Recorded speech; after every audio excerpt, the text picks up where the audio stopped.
I am editor-in-chief of Vanichi, and we like to basically help people find the things that are going to make them feel alive and imaginative and creative.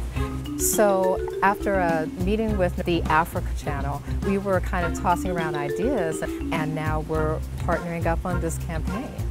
The Africa channel is a lifestyle channel, and we feature programming about cultural events, business, fashion, food. We shine a light on contemporary Africa and the African diaspora.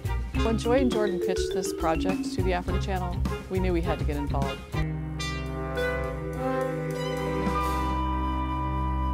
What if movie icons wore African fashion was an idea that I had been toiling around with for a minute.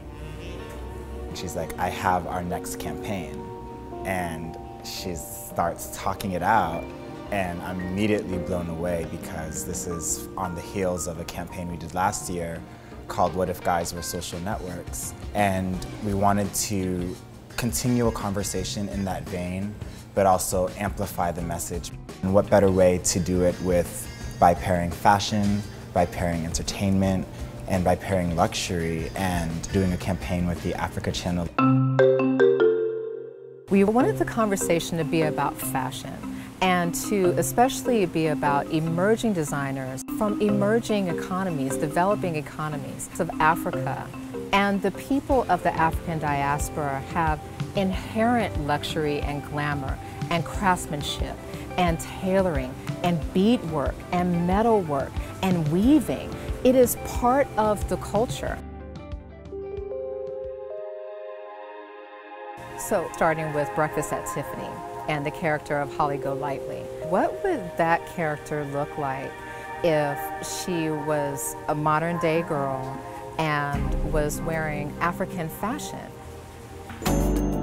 In the original, it was the Givenchy gown, with the tiara and the jewels and everything.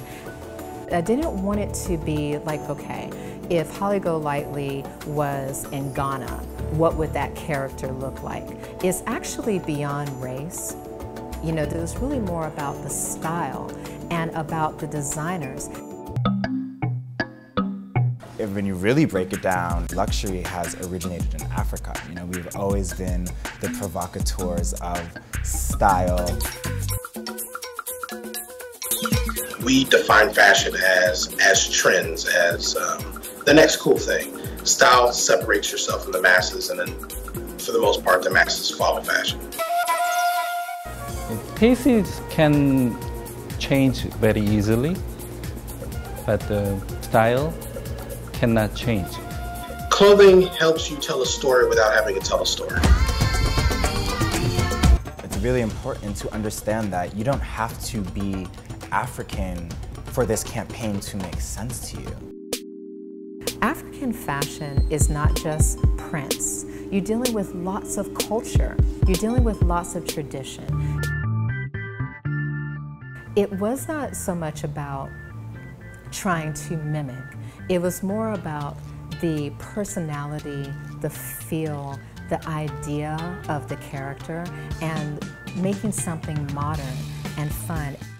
Rebel Without a Cause, Breakfast at Tiffany's, Clueless, they're all giving us options, right? And for those of us that are working in the field, it's really important to have narratives in our clothing. We hope that this campaign inspires people to celebrate their ethnic diaspora within. Create your own story, curate your own luxury, create your own path.